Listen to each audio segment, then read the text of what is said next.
হে আল্লাহ, দেশ নেত্রী বেগম খালেদা জিয়াকে আপনি জান্নাতের উচ্চ মাকাম দান করুন, আমিন।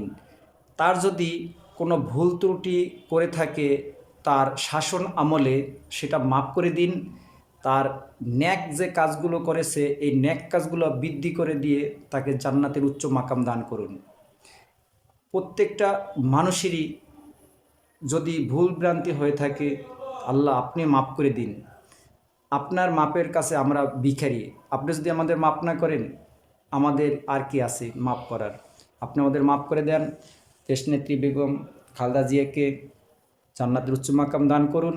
সে দেশের জন্য তার যে ত্যাগ স্বীকার করেছে, এই ত্যাগের হলেও তাকে আপনি মাফ করে দেন। কারণ কি, একটা রাষ্ট্রের জন্য সে যে ত্যাগ স্বীকার করেছে, এই ত্যাগের উসিলায় আপনি তাকে মাফ করে দেন। অবশেষে আবারও বলি, আল্লাহ তার গুণাগুলো মাফ করে দিয়ে তাকে জান্নাতের উচ্চ মাকাম দান করুন।